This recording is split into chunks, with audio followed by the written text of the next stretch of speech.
Yay! Yay! Hey, everybody. Happy holidays! Merry Christmas. Happy Hanukkah! That's right. Hanukkah started today. Yes, actually, for those of you watching, we're actually pre-recording this due to busy schedules, but we have an excellent show for you today. Stephanie, do you want to talk about it a little more?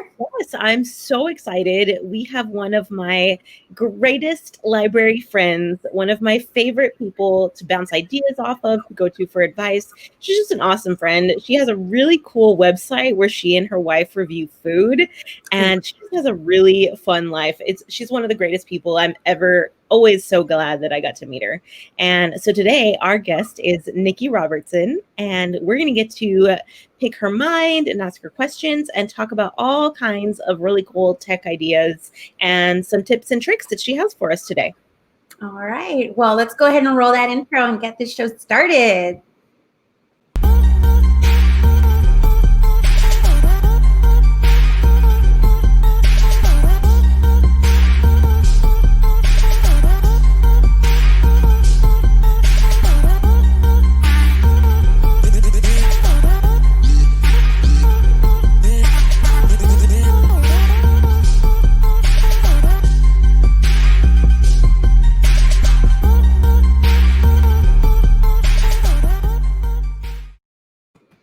Hey! Hi! Hi, Nikki! Thank you so much for being here with us. I'm so happy to be here. I'll be anywhere with the two of you. Oh, Thank you. that's so sweet. I know that you have been a very good friend with Stephanie for a while. This is the first time that I actually meet you face to face. I mean, I've seen you present. I followed you / stalk you on social media. I mean, I think I even included you in reports, like cited you when I was doing my grad work through Sam Houston. So I'm all flustered because I'm super excited that you're here. Thank you so much. So, Nikki, tell our viewers a little bit about yourself and what you do and how you got to where you are now. That's a loaded question. That could go on all night long.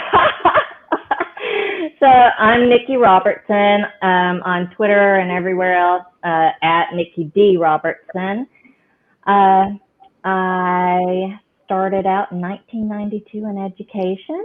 I know, right? You were not born, neither one of you.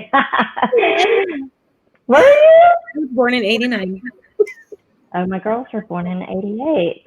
Oh, I was born in 88. What? See, I knew y'all were the best. I love so it. I started in 1992 as a 5th and 6th grade teacher, teaching everything. And then about 5 years into my teaching, someone told me about a master's program where it would be paid in full. And I was like, give me that.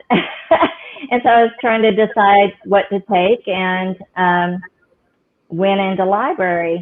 And when I tell people that I wanted to be an attorney, I was like, oh, I want to be on the Supreme Court, blah, blah, blah. But if you go back all the way back in my life, both my parents were English teachers. We didn't have a lot, but we had books everywhere. And I had so many books that when I was little in elementary school, I put due date slips in the back of the books, and I opened a little library that I ran out of my house for the neighborhood kids. Oh my goodness, that is adorable. Right? And then my mom was a high school librarian. My elementary school was right across the street. And in those days, the high school kids got to school about 7:20, and the elementary didn't go to school until like 8 or after. So I would spend every morning in the library with the librarian helping out, and did that all the way through till I graduated. So from elementary all the way up. Y'all, how did I not know I was going to be a librarian? You were meant to be a librarian. Right? And so I retired from Alabama after 25 years, about 3.5, 4 years ago, and moved to Texas and did library for a little bit there, and then just kind of, I can't say happened upon the job I am now. I work for the Education Service Center, Region 13 in Austin, as the coordinator for distance and digital learning. Whoa. So, yeah. Fancy. Yeah. So you're in high demand right now. I mean, you must be so busy. Right. So Region 13 serves 60 school districts, 19 charter and private schools, and 8 colleges and universities. And when COVID hit, my team was like, hey, you, we need you. So it's been a wild ride.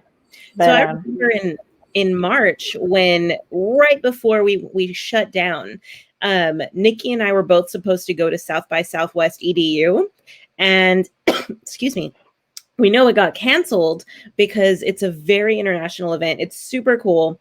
And Nikki told me about the South by Alternative.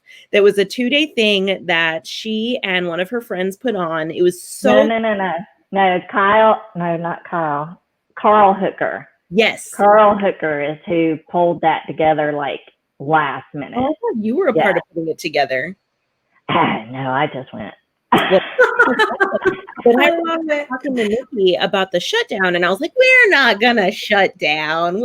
They'll never close schools. And she was like, girl, it's coming. Just wait. And literally this was the Wednesday before spring break. And I went back to school Thursday. And then Friday, we didn't have school. And I was like, holy crap, Nikki was right. Like, how do we get through this? And luckily, I mean, librarians, we were ready for this, right? But I feel so bad for those people. Like, I remember we were talking to people from China and from other countries who had already been through the shutdown.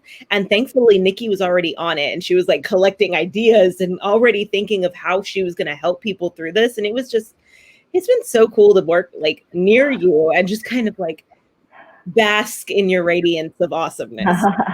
Thank you. I love you. Aww. So what do you do as the coordinator for digital learning? What does that entail? Everything. No, so you were talking about the Wednesday, and we went to the South by Alternative, and then you went to school Thursday and Friday. So then that Friday, that Saturday, that Sunday, the whole spring break, my team did not get spring break like we were supposed to. We were on the phone with districts over the weekend, all day long, all during spring break, all over that next weekend, leading into the next school week that was going to happen, as districts were scrambling of, oh, how are we going to do this? How are we going to do this virtual learning? We're the ones in charge of all the Zoom licensing, Zoom training, all of that. So yeah, we were busy, and we've just been helping out a lot of people know how to use Zoom, use it effectively, coming up with ideas of how to teach virtually and still use best practices. Because I think we get caught in the, I'm just going to pop a worksheet into a learning management system, and you're going to do that instead of making it engaging and still a full-fledged, fun, engaging learning environment. So working with that. I like that you brought that up, because often I feel like too much emphasis is placed solely on the tool versus the strategies behind the tool. So it's very easy, like you said, to pop in, let's say a PDF, and then here you go, work with it. But there's so many things that you could do with online tools. I feel like even before, we were probably not even using 10% of its capacity. And now, you know, maybe we're at 40 or 50, but to keep those kids engaged, especially with how burned out I'm sure they feel. Oh, for sure. If it's tough for the adults, I'm sure it's tough for them. So that's a really cool job to have, and to be in a position to inspire change with how we take on this new venture, I guess. So that's very inspiring. It's been really cool to see the change from then, right when everything was shutting down, to now, and how much it's improved and how much more comfortable educators are feeling now in the virtual environment. And I really, really, really hope that a lot of the good that's come out of the unfortunate situation, I call them COVID perks, that a lot of that good is going to last when we get back to normal. I know that all my ed tech friends are like, oh, thank goodness this happened, because I love that cat. I know, because we've been, for 10 years, we've been touting, you can do so many things with virtual. You can connect classrooms across oceans, across states, across districts, across countries, and people weren't doing it, weren't embracing it, not even recording their lessons to make learning rewindable for their students. So now I'm hoping that they really see the benefits of it, because I know a lot of teachers are recording their sessions to post into their classroom management systems, their learning management systems, and please keep all these good things that we've been trying to tell you about for the last 10 years. Please use them, please. What I think is one of the biggest perks that I've learned so far, like today we had, I was training teachers in Eagle Pass, and I was talking to them about using Screencastify so that students can explain their learning. And so often when I ask teachers about tools, they're like, I've used it a couple of times. But I was so excited that lately, like especially today, I had teachers saying I use it every day.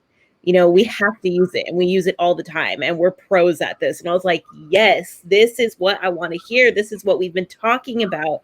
What makes me sad is that it had to come to this way, but we did it. So I'm really proud of them, and I'm really proud of you for encouraging that. I'm really proud of them. Yeah, most definitely. And what you were saying, Stephanie, is that you work with them. And that's the thing I really enjoy doing, is being able to help lead somebody from only knowing how to click the link and get on to a Zoom, to how do I use this to be interactive? How do I use those breakout rooms with my students? How do I still make it collaborative in nature?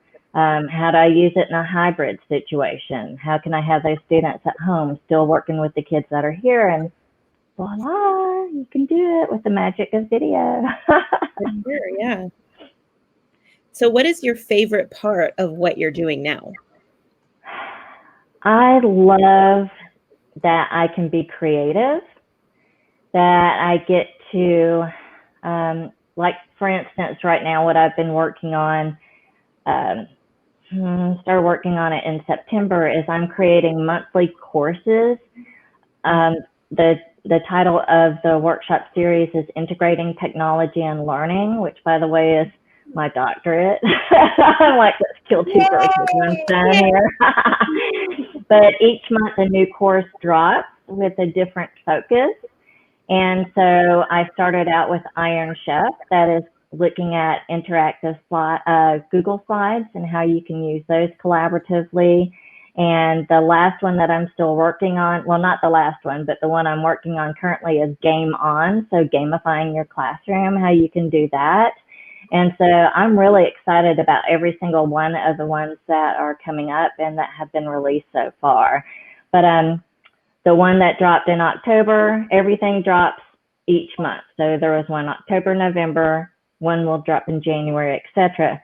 But those will all be available from the time they drop all the way until August 31st. So even if you can't take it when it drops, you can take it when it's convenient for you, even if you need to wait till the summer. And then I have office hours all day on Wednesdays.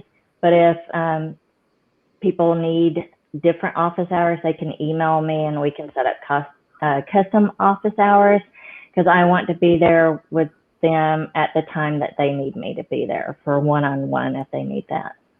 That is so awesome. How exciting. Yeah, and you get to be creative and design this and not have to ask anyone for permission to do it. It's so cool. Yeah. Yes, it's nice because some of the higher ups in the system will come to me and go, hey, this team or that team is looking for tech connections to what they're teaching to the people they serve, whether it's the special education or the ELAR or the instructional coaches. And so I get to be that person that the other departments come to for what type of tech connection can we do with this? Yeah. That's Yeah, so cool. yeah, it's neat. That's cool because so many tools can lend itself to any content really. And the best part is when the content and the tech connect, that connectedness and that cross-curricular connection, which I feel the kids really need to make those connections versus learning everything in isolation. I think that would probably be the best way to do things, only because you want to engage them online, and a lot of them wish that they could be in person, whether they admit it or not. But I get a lot of kids telling me, I wish we could go back to school, all because of the connections that they made and the relationships. And if we can somehow provide some sort of connection, even if it's through the curriculum and tech integration, I feel like they might be a little more motivated. So that's like really cool that you get to work with so many people, because I'm restricted to maybe just the people in my campus, but you get to connect with everyone in a whole region, and in a large region at that. I mean, that impact that you're making, and I can only imagine how the usage transforms, based on how it was before and afterwards, after your training. So, man, I need to hit up some of your trainings. Yeah, do. Please She's do. got a really cool series of like guest speakers and librarians in the region that have done some really cool things. And it's just been really cool to watch all the awesome ways that you're serving just all of the schools and all the educators in our area. I'm definitely trying to keep library in there. When I came in, I don't think Region 13 had been offering library services for a while, mainly because when you're in the Austin area, you have such a strong presence of the library, school library. You've got the School Library Association, you have TCEA, you've got all these different organizations that are right here already providing services. But I was like, let me see what I can do. And Becky Calzado was like, Nikki, you got to start doing stuff for the library when you get in there. And so I've been trying to think of some ways to bring in the library as well. So I'm trying. Awesome. That's awesome, because I mean, I can only speak to what I've seen down here in the Valley because I'm from the RGV, but for the most part, the librarians are the go-to tech person on campus, because we are the most qualified, I think. We engage in the trainings through the associations that you just mentioned, and I don't know about anyone else, but I was waiting for years to get into a conference time where I could teach teachers about different tech tools. And I would send emails and I would provide my little video tutorials and I'd offer lunch and learns, and crickets. And yeah, you would have those really devoted teachers that would like really listen to me, which, by the way, were super prepared when this happened, and I mean, and maybe, I guess because people maybe didn't feel the need for it because it was just like an extra thing to do versus now it's necessary. So it makes me sad though that you said that some, that libraries weren't being serviced in that sense, for providing something for PD, for librarians, considering that we all had to really step it up this time around. That was one of the first things I noticed when I moved here from the Valley to Austin, because I went straight to working in a high school library in Leander, and Leander has such a strong school library program that I never was looking for more than, inside my district and talking to district librarians, which is where we met in Leander. But then when I moved to Austin ISD, I was like, where is all the professional development for the region? Because in the Valley, it's real easy to just, look onto the Region 1 library program and look at what's being offered for PD. And we didn't have any of that. And I remember thinking they should be doing something. And so I was really excited when you started doing all the things you're doing. Yeah. And I think with the other regions, they have library cooperatives, like 4 or 5 people that go out in the field, and they're the librarians in those schools. A lot of rural schools that, don't have it in the budget, or you can't find somebody who's going to go live in a tiny town like that, or whatever it is. And we don't have a library cooperative because, you know, we're in the Austin area. But I am doing a library cooperative for a small rural school. So I do go out there twice a month to help out with their high school and elementary school. So it's really exciting to still get to step foot into the library and to bring that type of service to the Region 13 area. That's so awesome. Yeah. Thanks. So you mentioned, you know, some of the limitations as far as implementation and well, mainly service. So what are some challenges you faced specifically with tech or media integration, I guess, in the position that you are now, whether it's attitudes or, you know, shifted mentalities or misconceptions? Is there anything that kind of rings challenge that you really just kind of were faced with to try to help people during the pandemic? You know, it's really just fear-based is what I see most of the time. Fear of the unknown, number one, fear of change, number two, and fear of failing.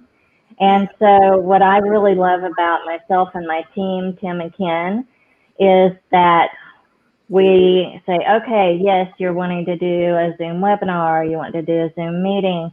Why don't we set up a practice time ahead of time, like a day or two before, so that we can walk through all the different scenarios with them. And usually by the end of it, they're like, oh, so glad that you did this with us. Or, you know, we're always on standby when it's going to go live, and like, you know, they have our numbers or like just holler, you know, Slack us, email us, Zoom chat us, text us, call us, whatever, and we'll jump on and see what's happening. So they kind of know we're that safety net, which is what librarians are in the schools. We're that safety net for our teachers, and I'm just kind of carrying that over. Aw, that's so sweet. I want to cry. I see that's what we do as librarians. When we're introducing technology, we're not just swooping in from the district, or somebody that's been paid to come in, swoops in for a day, says, oh, look at all this great stuff, and then leaves, and the teachers are left there going, could you start at maybe step 3? I remember that step 1 and 2, but I don't know what you said after that. And then that's why it doesn't get used. But you've got the librarians in the school, and we're the ones, number one, we know the curriculum. Number two, we know our teachers and their personalities. And number three, I love that. We're not going to leave them hanging. You know, we're there in the school with them. So if they need us to come in and co-teach, then we can go in and co-teach. I had a teacher one year, I was getting ready to do a professional development session on Google Hangouts back in those days. Google Hangouts, how you could record your lessons to make learning rewindable for your students. And she was getting ready to leave for maternity leave. She called me on a Sunday night and she goes, I'm not going to make it for your session on how to use Google Hangouts to record my lesson. She goes, can you do it now? I was like, no problem, girl. Turn on your computer and let's go.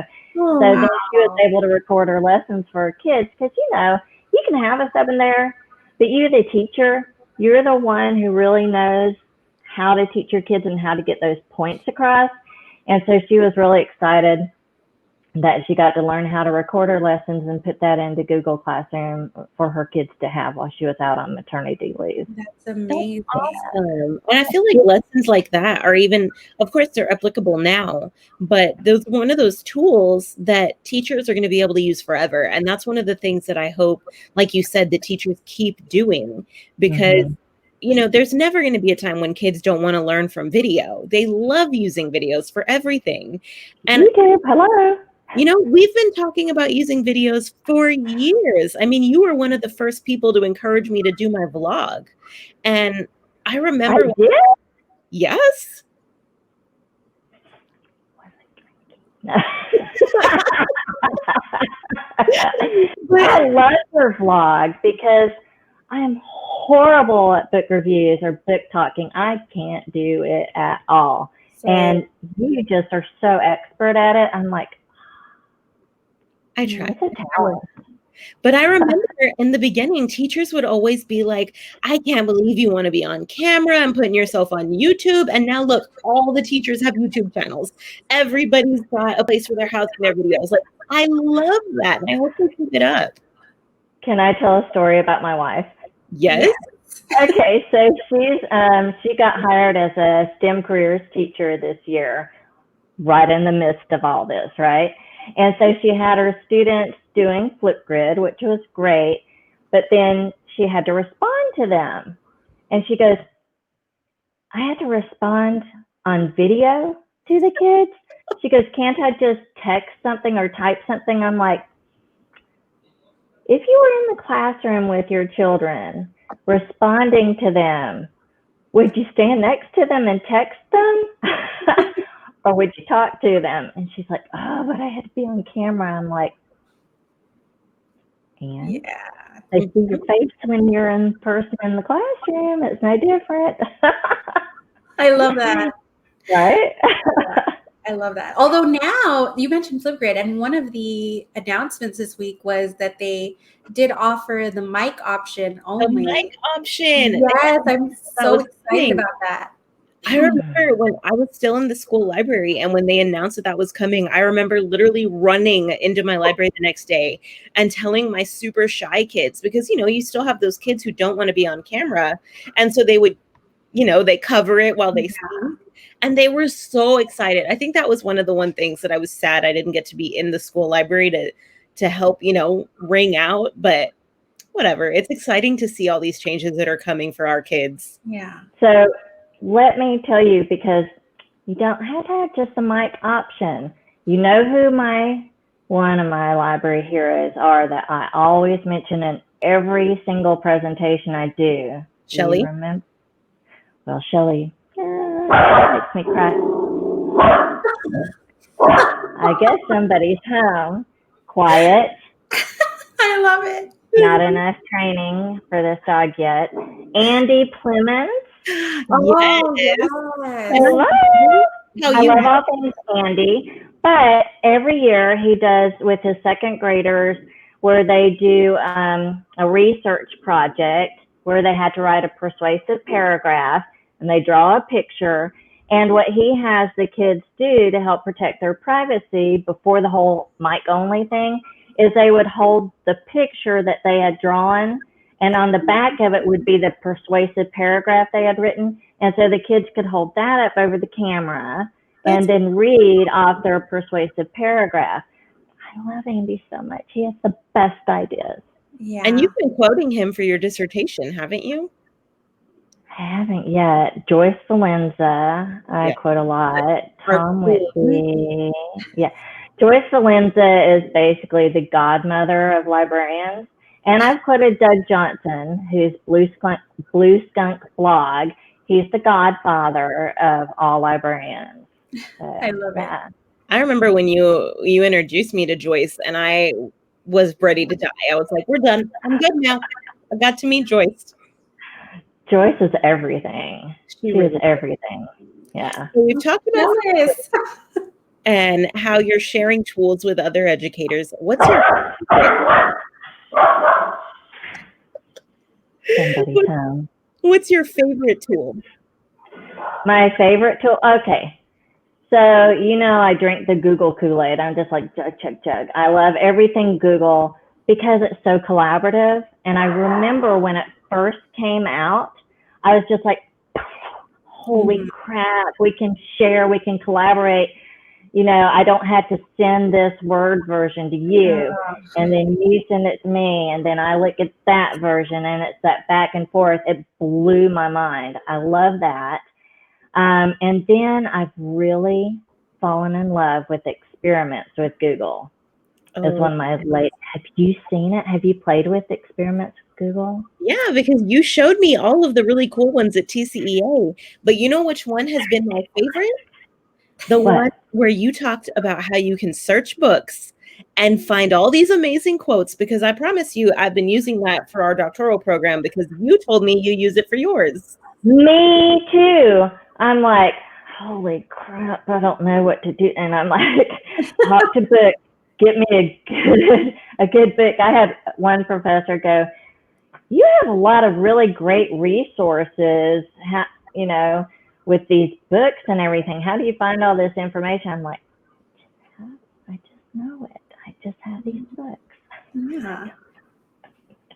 Yes, if you're doing Librarian. anything, oh my gosh. Yeah. I love that. But there's new things. There's new things all the time. There's new stuff dropping in experiments with Google because they use open source coding. And so anybody, your students can go out, GitHub's one of the coding sites that's open source that you can use. You can go into experiments with Google. You find an experiment you really like. You can access the code they used to do it, and then you can hack that code and make something of your own. I didn't know that. Yes, girl. So cool. Yes. I did learn this week, though, because I got to go to my office for my company in Conroe this week, and I learned that the way a lot of those experiments start is when you become a Googler, which, you know, is everyone's life goal, or at least it's mine. When you become a Googler, you get this thing called 20% time. And so they give you 20% of your time while you're at work to work on a passion project. And it becomes one of the experiments with Google. So you get to work on something you're excited about. I mean, then Google gets to use it. But how cool is that? You get to use company time when you're supposed to be working on something that you are excited about building. Like Genius Hour. Exactly. Yeah. Exactly what it is. Yeah. It's so cool. I love it. Isn't that how like Google Classroom and all that came about, was that 20% time, and they started working on the education stuff? I feel like that might be a sample fact. I don't know. It's a Google order. You gotta Google it. Yeah, Google it. Yeah. No, I love it. For a second there, I thought we were live, and I was like ready to put links in the chat. I know. I was just thinking about, I need to bring up the link for a Talk to Books so everyone can use it like Nikki does. Yeah. I mean, I constantly check back about every week or so for experiments with Google because there's always new things coming out. There's a new one. Oh my gosh, what is it called? It has Billie Eilish's song, Bad Guy? Uh-huh. Yes, Billie Eilish's song, Bad Guy, playing. But then you have this screen where it has all these different hashtags like cats or saxophones or violins or, you know, just all sorts of different things. So when you click on that, like if I were to click on saxophone, it has pulled together clips of videos from all over the internet of people playing Billie Eilish's song with the saxophone. That's so cool. Right? So then if I click on drums, then it seamlessly goes from where the beat cut off, where I transitioned from saxophone to drum, seamlessly without missing a beat, then start showing videos of people playing the drums to the song. Then I'll click cats and it doesn't miss a beat. It goes to cats meowing or whatever to the song, but it keeps the song totally on beat throughout the whole entire song. So cool. What play with it? Infinite Bad Guy. Infinite Bad Guy. Infinite. It's so cool. I love it so much. I need to share that with my music teachers. That's amazing. Yeah. Mm-hmm. Oh, well, you need to do Chrome Music Lab for your music teachers too then. Oh, yes. Yes. I haven't gone into depth as much as I would like to. A couple of them know about it, but man, that would be awesome to just have, you know what? I'm putting that on my to-do list. Do the Freddie meter too for your music teacher. And there's another new thing that just came out. It's a lip syncing to see how well you can lip sync with YouTube songs. And so it AI does your face and your lips. And while you sing along with the YouTube video, it's measuring how well you lip sync. Oh my gosh. I need to do that. Oh, I need to do that just for myself. I love it. I love that. I'm going to get together with you after this is over so I can write down a list that I need to give myself because I need new year, new you, new tech ideas. Right. I geek out about tech so much. It makes me so happy. Oh. What did not make my parents happy was that I love tech so much that I would take all the appliances and anything that I could get a screwdriver into, I would take it apart. I wanted to see how it worked, what was in there, and if I could put it back together again, and it still worked. How often did it work, though, after you put it back together? More times than not. Good. More times than not, yeah. So what are some 12 days of Techmas ideas that you want to share with our viewers? Oh, well, go out and look at experiments with Google for sure. Yeah. The ones that I've been talking about. I had put down there were 2 websites that I found that had some really good ideas for 12 days of Techmas, and I can share that with you. But go out and explore TikTok. Yes. TikTok. You can learn a lot on there. Search the hashtags, right? I'm women in STEM, just STEM, look for librarians. There's, you can learn a lot on TikTok. It's not just fluff, but some of the fluff is really cool too. I'm learning how to make cocoa bombs on there, and I'm going to make them this weekend. So I'm like really excited about it. I've learned all kinds of recipes and like cleaning hacks. It has been so cool. I even learned some like financial tips on TikTok. I'm here for it. Yeah, me too, for sure. I love TikTok. And I think that's I think that's the thing with any tool. You have the people that use it for whatever reasons, maybe sometimes put a bad name to it or, make it look bad in the eyes of people that want to use it. And then you find some really good gems on there, same thing with Instagram, which is why I love it so much, is because there's those quick videos, DIY, quick hacks, tips, stuff like that. And I love it. I love connecting with other people based on same interests. It's great. I have to throw in though, while I love how useful TikTok can be to learn from, I love some TikTok dances and I'm loving the holiday vibes that people are doing, like the light shows with their houses, with link to songs, and it's all TikTok everywhere. I love it. I love it. I'm here for it.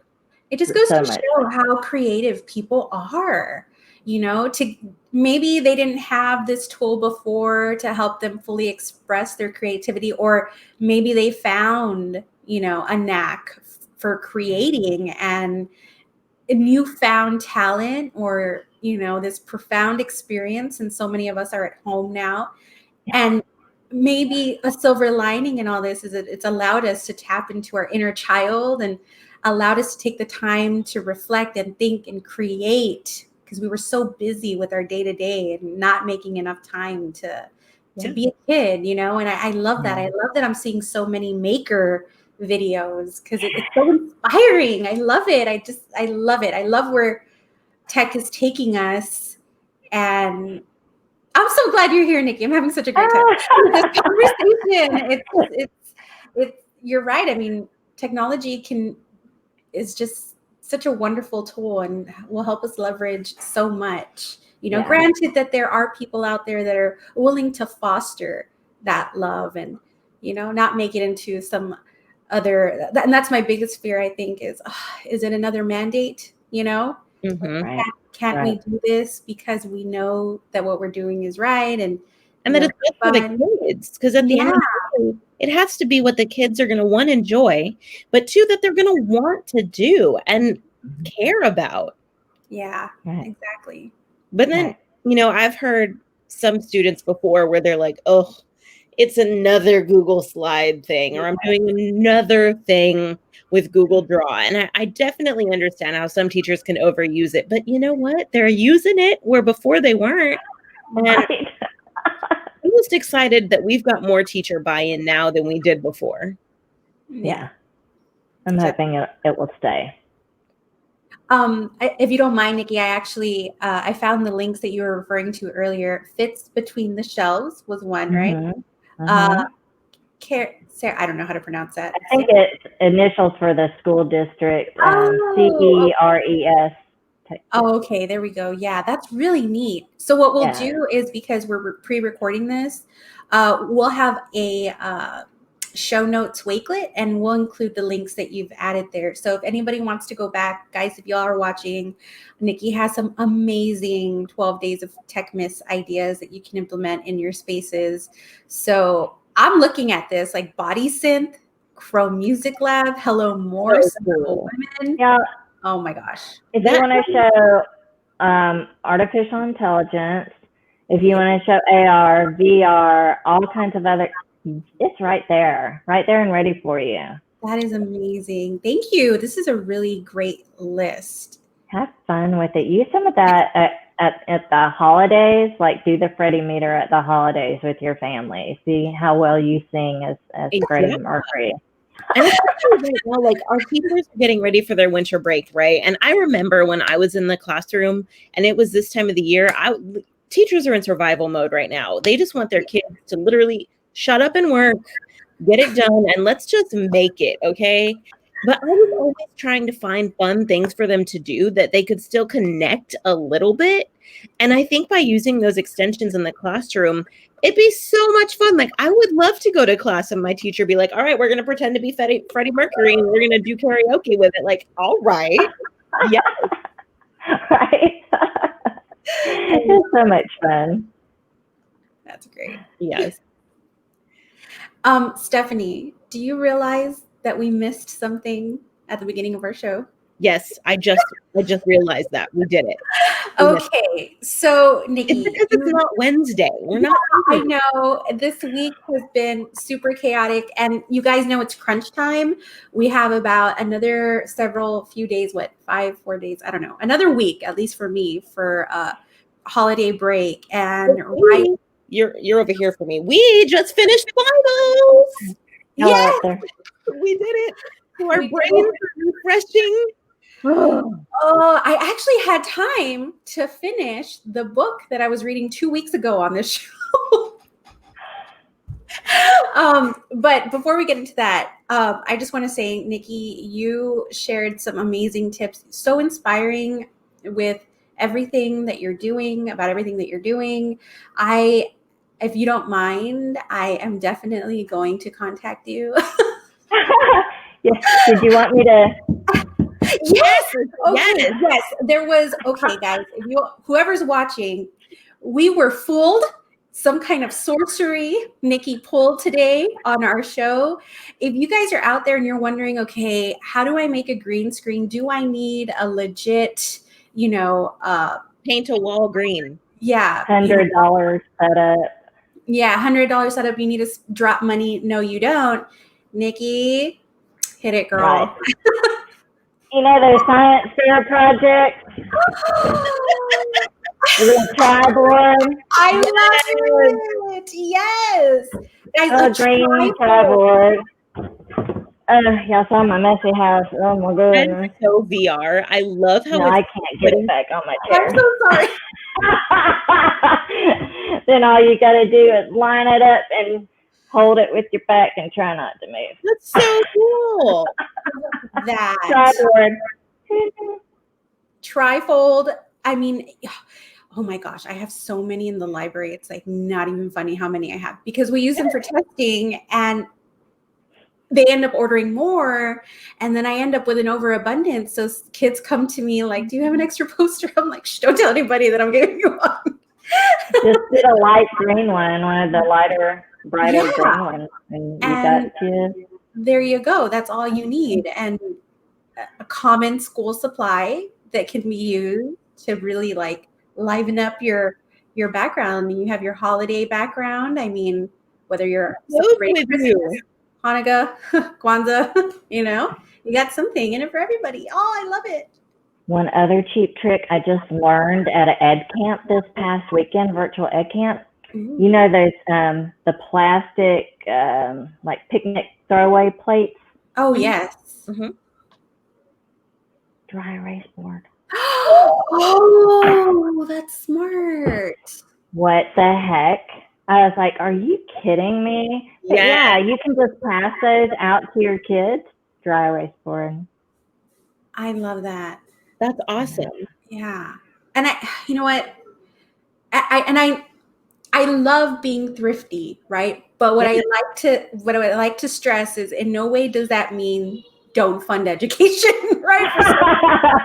Right. Well, because this mainly comes out of our personal pockets. It's not like I don't know, maybe part of your budget can be allocated for supplies like that. But, it just goes to show how thrifty people can be, I mean, teachers have to be because they don't pay us. Yeah. You have to figure out ways to do things cheap. Yeah, That's definitely. true. Yeah. And I love a bargain, trust. Right. Yeah, Right. I love a bargain. So Cyber Monday and Black Friday are my favorite days of the year because everything is so cheap. Yeah. I like Cyber Monday over Black Friday, though. I feel like things are cheaper on Monday, but I don't know. Maybe that's just been my experience. Nikki, do you have any advice for our viewers about, since our show is about, women? I'm like about in general, about, we want to focus on bringing more awareness to girls and women in STEM and encouraging them to get out there and, just get dirty and do it and, go for it. Just do whatever makes you happy. So you've had quite an adventure of, being a librarian and, just your whole adventure in going from Alabama to Texas. I mean, your wife's a pilot and helicopters. Helicopter that is pilot. Amazing. You are like one of the prime examples of just doing it, just following your dream and seeing where it leads you, what adventures you come to. So what advice do you have for our viewers about all those things? Well, it starts with representation. You have to be able to see yourself in something to imagine yourself being there. So exposing girls to more women in STEM, making sure that they're getting connected there. Reach out. People will do interviews with you if you reach out. Reach out on Twitter. Connect with companies that have education departments and say, hey, I need some women in STEM. Look at women in STEM on TikTok that the kids might be watching or be, like them or want to bring them in. Number one, you get the draw because, hey, this person's on TikTok. They're really popular. Two, this is a woman in STEM. Can they do a quick little Skype or a Zoom or a Google Google Meet or what is it, Microsoft Teams or whatever it happens to be. You can bring those people in. And so the more you can just expose girls to women in STEM, the more they're going to realize that, oh, this might be for me. I remember in the library, the first time I got to open up a makerspace, I had robots and drones and different things there. And it was really a lot of the guys. And so I made it a point to kind of take the robots or whatever and go to the girls and say, hey, check out this robot. Let's see what it can do. And they're like, oh, I'm not interested in that, or I can't do that. Yeah. But then I keep, on it, go, no, just try this one thing. And once they got involved with it, they were like, oh, I'm actually good at this. I can actually do this. And I had some of them saying, you know what, I'm going to go see if I can't sign up for the engineering class. Whereas before that hadn't even been on their radar because they just never thought that was something that was for them. Yeah. That is so awesome. Exposure, representation. Yeah. And access, Yes. Definitely access, because you had access to those things, lucky enough to have someone like you at a school who cares, who knows, who's innovative, who's willing to learn about new practices to implement and, and like you said, exposure. Yeah. That's amazing. That's so inspiring. And those kids remember you. I am sure of it. Sure of it. The crazy librarian who would get a new toy or see a new app or a new website and be like, look at this new thing. It's the 30 meter. It's this robot or I was That is too crazy. cute. Well, spoken like a true librarian. I know it's not Wednesday, but Stephanie and I have a tradition on this show to share what we are reading Wednesday, but it is Thursday. But it'll be aired on Friday. Yes. And somebody might be watching this on Monday. Yeah, maybe. But I mean, with the Christmas spirit or holiday season, is there any holiday book or any book that you're currently reading right now that you would like to recommend to our viewers?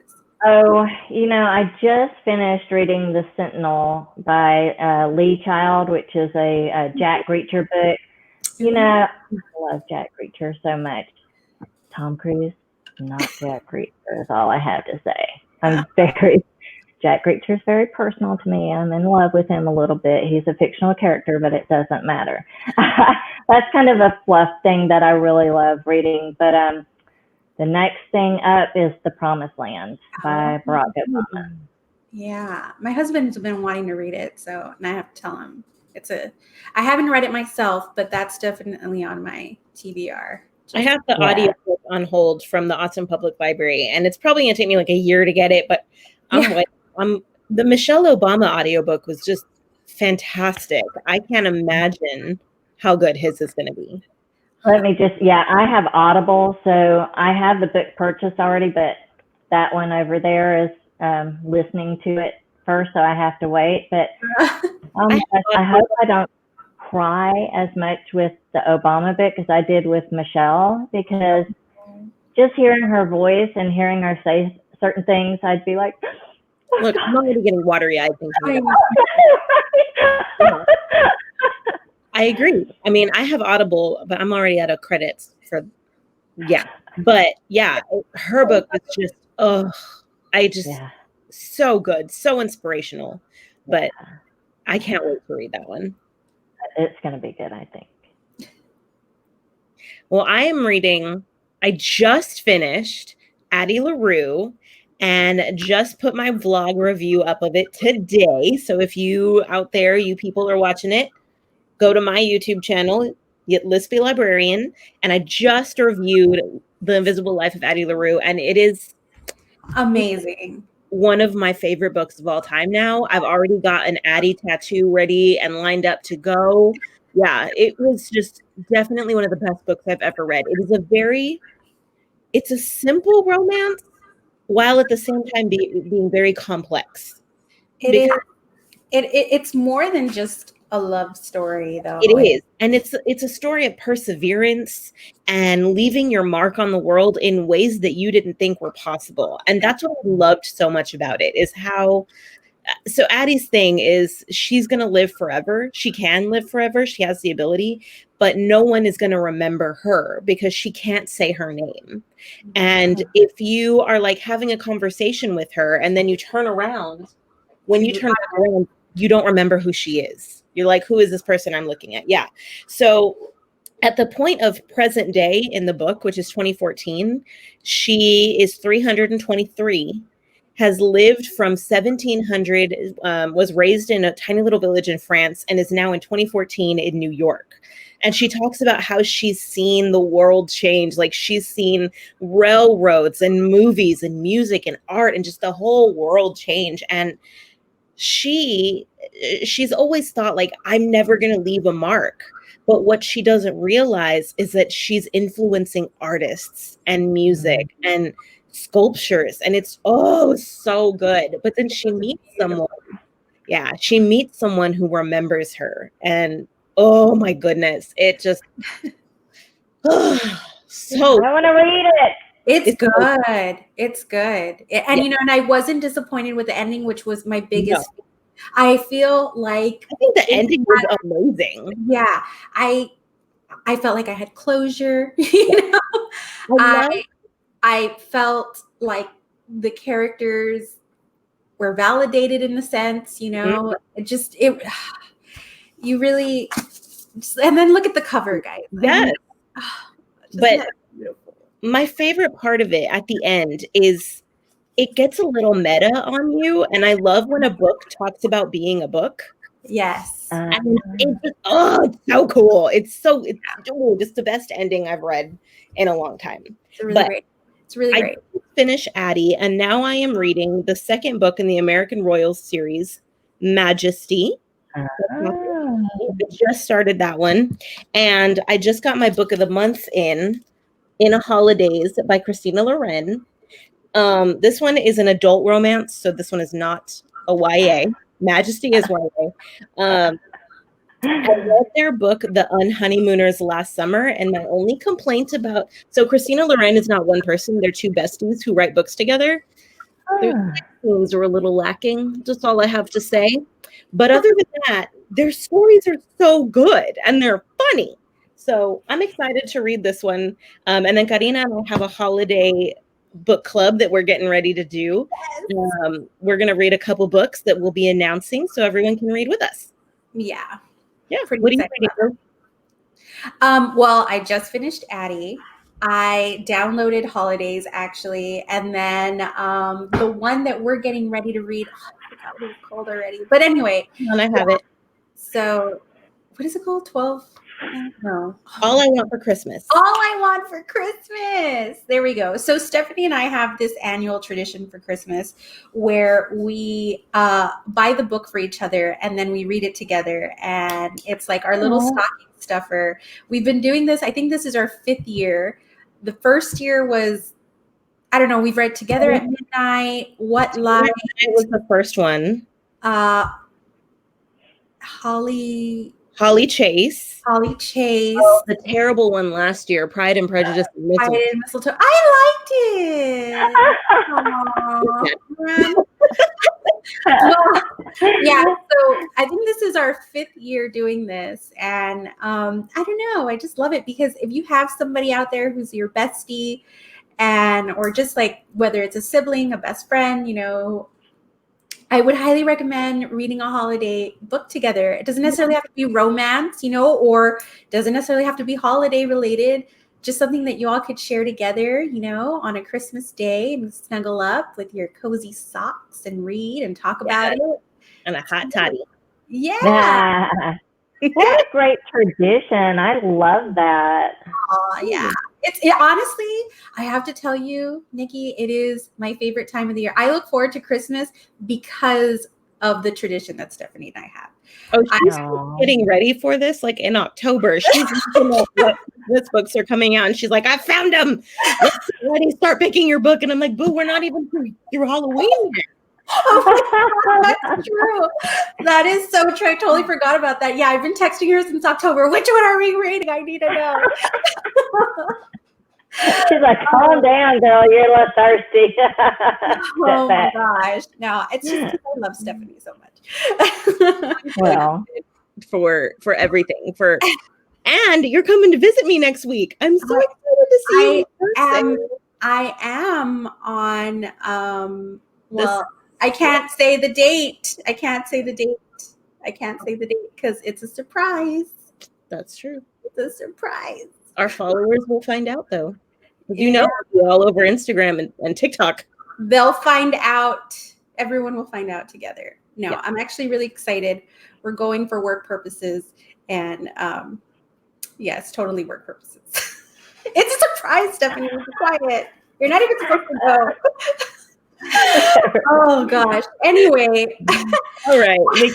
Well, we thank you so much for being here. And where can our viewers find you if they want to, stalk you after this episode? Everywhere. I'm on Twitter, Facebook, Instagram, and TikTok.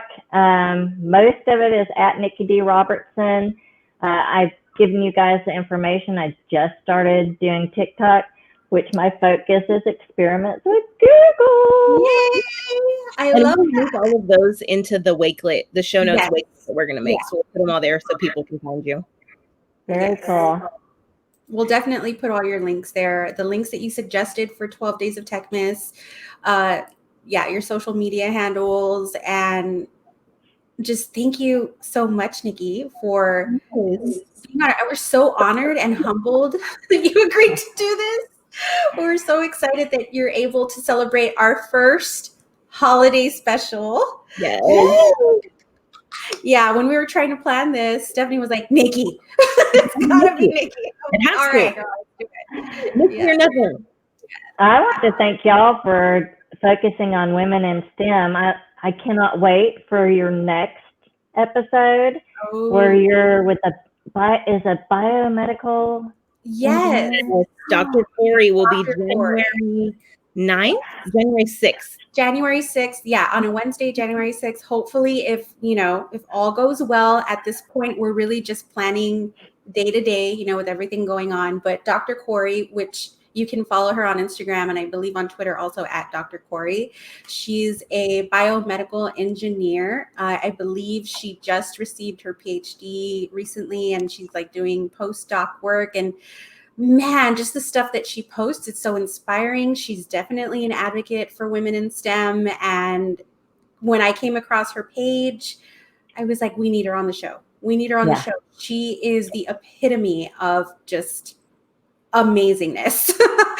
I can't wait to watch it. Yes, I'm really excited about that. I need to do some research. Stephanie needs to do some research because I don't even know where to begin with biomedical engineering questions. I went to school to be a teacher, okay? I don't know anything about that. So, Dr. Corey, if you're watching, we need to get ready for your show. Yeah, but thank you so much for mentioning that, Nikki. Yes, for those of you watching, happy holidays. Tune into our next episode as we bring in the new year on Wednesday, January 6th at 8:00 p.m. CST, if everything goes well, with biomedical engineer Dr. Corey. So other than that, thank you all so much for tuning in. Nikki, thank you so much for coming to our show today. You are amazing. And thank you so much for sharing your knowledge and just being so inspiring and doing everything that you're doing for everybody out there. Our educators in Texas, we love you. We love you. All right, guys. Well, we are going to play our outro and we'll catch you later. Ready? Wait, we got to. I'm sorry. Yeah. You ready? Bloopers. Yes. So remember to stay positive and test negative. Bye, guys.